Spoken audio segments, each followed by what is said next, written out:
Africa के तपते हुए रेगिस्तान में कुछ ऐसा हो रहा है जिस पर पहली नजर में यकीन करना मुश्किल है। जमीन पर लाखों अर्धचंद्राकार आकृतियां खोदी जा रही हैं। ये कोई प्राचीन रहस्य नहीं, बल्कि एक जीता जागता चमत्कार है। यही मामूली दिखने वाले गड्ढे लाखों एकड़ बंजर जमीन में जान फूंक रहे हैं और रेगिस्तान को हरियाली में बदल रहे हैं। पर कहानी का सबसे बड़ा मोड़ अभी बाकी है। हजारों किलोमीटर दूर चीन भी ठीक यही कर रहा है, पर उसका तरीका बिल्कुल अलग है और शायद खतरनाक भी। यह सिर्फ दो महाद्वीपों की कहानी नहीं है, यह धरती को बचाने के दो अलग अलग रास्तों की जंग है। एक रास्ता प्रकृति के साथ चलता है, दूसरा उसे अपनी मुट्ठी में करना चाहता है। एक गलती और यह हरियाली का सपना एक भयानक सूखे में बदल सकता है। इस वीडियो को अंत तक देखिए, क्योंकि यह सिर्फ रेगिस्तान बदलने की नहीं, बल्कि भविष्य को दांव पर लगाने की कहानी है। लेकिन आगे बढ़ने से पहले आपसे एक छोटी सी गुजारिश है। अगर आप हमारे चैनल पर नए हैं तो इसे सब्सक्राइब जरूर कर लें, और अगर वीडियो अच्छा लगे तो लाइक करना मत भूलिएगा। अफ्रीका का दर्द जब जमीन पानी पीना भूल जाए। सहारा रेगिस्तान के ठीक नीचे साहेल नाम का एक विशाल अर्ध सूखा इलाका है जो 20 से ज्यादा अफ्रीकी देशों में फैला है। यहाँ करोड़ों लोग रहते हैं और उनकी जिंदगी सीधे तौर पर जमीन से जुड़ी है। विडंबना यह है कि साहेल में बारिश होती ही नहीं, ऐसा नहीं है। हर साल यहाँ छोटी लेकिन तेज बरसात होती है। असली समस्या यह है कि जमीन इतनी खराब और कठोर हो चुकी है कि वह पानी पीना ही भूल गई है। बारिश का पानी जमीन के अंदर सोखने के बजाय सतह पर तेजी से बह जाता है, जिससे अचानक बाढ़ आती है और कीमती पानी बर्बाद हो जाता है। यह एक खतरनाक दुष्चक्र है।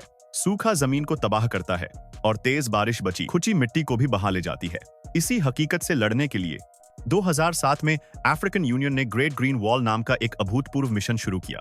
लेकिन यह पेड़ों की कोई लंबी दीवार नहीं है, जैसा कि नाम से लगता है। यह असल में अलग अलग समाधानों का एक जाल है जो इस भूली हुई जमीन को फिर से पानी पीना सिखा रहा है। पुरानी गलती, नया सबक। दशकों तक साहेल में रेगिस्तान से लड़ने का एक ही तरीका माना जाता था, पेड़ लगाओ। अरबों डॉलर की अंतरराष्ट्रीय मदद से करोड़ों पौधे लगाए गए, लेकिन इनमें से ज्यादातर प्रोजेक्ट फेल हो गए। क्यों? क्योंकि गलती शुरुआत में ही थी। पेड़ उस मिट्टी में लगाए जा रहे थे जो पहले ही मर चुकी थी, जिसमें पानी रोकने की ताकत नहीं थी और जीवन देने वाले सूक्ष्म जीव खत्म हो चुके थे। जब बारिश होती तो कठोर सतह के कारण पानी जड़ों तक पहुंच ही नहीं पाता था, और जब धूप निकलती तो बची खुची नमी भी तुरंत भाप बन जाती थी। नतीजा 80 से 90% पौधे 1 या 2 बरसात के बाद ही सूख गए।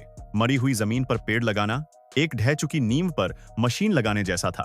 साहेल की समस्या पेड़ों की कमी नहीं थी, बल्कि जमीन की जीवन देने की क्षमता का खत्म हो जाना था। और यहीं से ग्रेट ग्रीन वॉल ने अपनी सोच बदली। पेड़ लगाने से पहले जमीन को जिंदा करने पर ध्यान दिया गया। जादूगरी गड्ढे, हाफ मून पिट्स का कमाल। इस नई सोच का हीरो बनी एक बेहद सरल तकनीक, अर्धचंद्राकार गड्ढे या हाफ मून पिट्स। यह तरीका इसलिए चुना गया क्योंकि साहेल में पानी धीरे धीरे नहीं, बल्कि तेज बौछारों में गिरता है और ढलान पर तेजी से बहता है। ये काम कैसे करते हैं?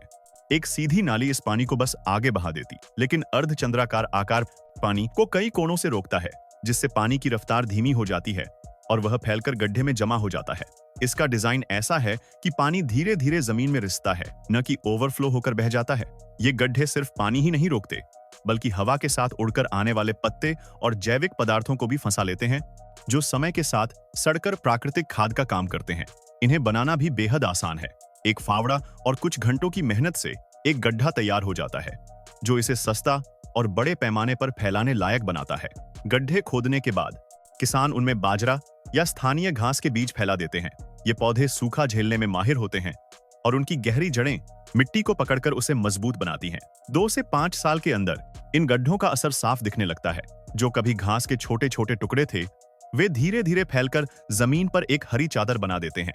और जब जमीन में नमी लौटती है तो झाड़ियां और स्थानीय पेड़ अपने आप उगने लगते हैं, जिससे एक पूरा इकोसिस्टम फिर से जिंदा हो जाता है।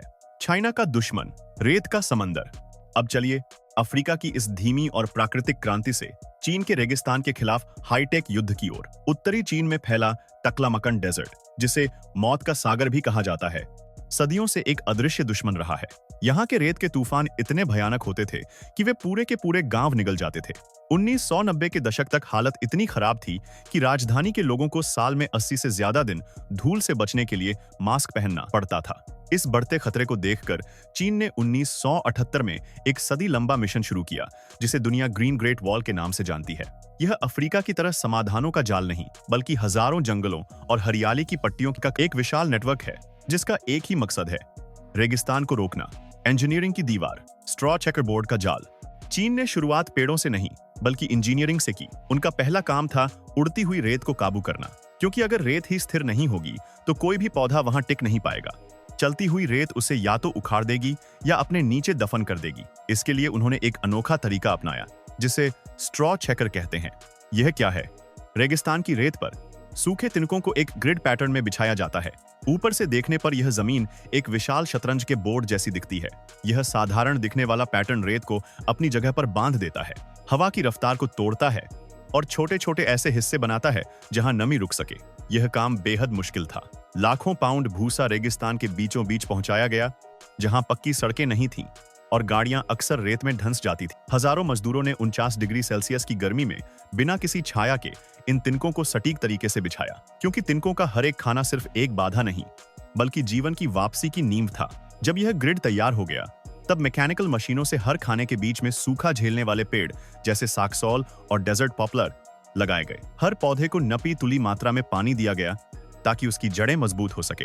यहाँ प्रकृति को खुद ठीक होने का मौका नहीं दिया गया बल्कि उसे इंसानी योजना के हिसाब से बनाया गया। एक भारतीय परिप्रेक्ष्य। अफ्रीका और चीन की ये दो कहानियां हमारे देश के लिए एक बहुत बड़ी सीख हैं। हमारे यहाँ भी कई इलाके हैं जो सूखे, बंजर जमीन और पानी की कमी से जूझ रहे हैं। ये हमें दिखाता है कि हर समस्या का एक ही समाधान नहीं होता। अफ्रीका का मॉडल हमें सिखाता है कि कैसे कम लागत में स्थानीय समुदायों को साथ लेकर प्रकृति के साथ मिलकर काम किया जा सकता है। यह उन इलाकों के लिए एक बेहतरीन उदाहरण है जहां संसाधन सीमित हैं लेकिन लोगों की भागीदारी मजबूत है। वहीं चीन का मॉडल दिखाता है कि जब खतरा बहुत बड़ा हो तो बड़े पैमाने पर सरकार द्वारा संचालित इंजीनियरिंग आधारित समाधानों की भी जरूरत पड़ सकती है। हमारे लिए सबक यह है कि हमें किसी एक मॉडल को आंख बंद करके कॉपी नहीं करना है, बल्कि अपनी जमीन, अपने मौसम और अपने लोगों की जरूरतों को समझकर अपना रास्ता बनाना है। कहीं हमें अफ्रीका की तरह जमीन को सुनना होगा तो कहीं चीन की तरह बड़े और साहसी कदम उठाने होंगे। सिर्फ रेत की नहीं, सोच की लड़ाई। अफ्रीका का प्राकृतिक तरीका सही है या चीन का इंजीनियरिंग वाला? शायद सही जवाब यह है कि दोनों ही अपनी अपनी जगह सही हैं। अफ्रीका जमीन को एक मरीज की तरह देख रहा है जिसका इलाज धीरे धीरे किया जा रहा है। वहीं चीन रेगिस्तान को एक दुश्मन की तरह देख रहा है जिसे एक दीवार बनाकर रोकना है। ये कहानियां सिर्फ रेगिस्तान को हरा भरा करने की नहीं है, ये इस बात की हैं कि इंसान प्रकृति के साथ अपने रिश्ते को कैसे देखता है। क्या हम प्रकृति को खुद ठीक होने में मदद करते हैं या उसे अपनी इच्छा के अनुसार ढालते हैं? दोनों ही तरीकों के अपने जोखिम हैं। अफ्रीका का तरीका धीमा है और शायद जलवायु परिवर्तन की तेज रफ्तार का मुकाबला न कर पाए। वहीं चीन का तरीका तेज है, लेकिन यह पानी जैसे कीमती संसाधनों पर बहुत अधिक निर्भर है और एक ही तरह के पेड़ लगाने से भविष्य में नई समस्याएं पैदा हो सकती हैं। यही वो सवाल है जिसका जवाब तय करेगा कि हमारा भविष्य कितना हरा भरा होगा। दोस्तों, उम्मीद है आपको यह वीडियो पसंद आया होगा। अपने विचार नीचे कमेंट में जरूर बताएं और अगर आपको ऐसी ही ज्ञानवर्धक सच्चाइयां पसंद हैं तो हमारे चैनल को सब्सक्राइब करना न भूलें।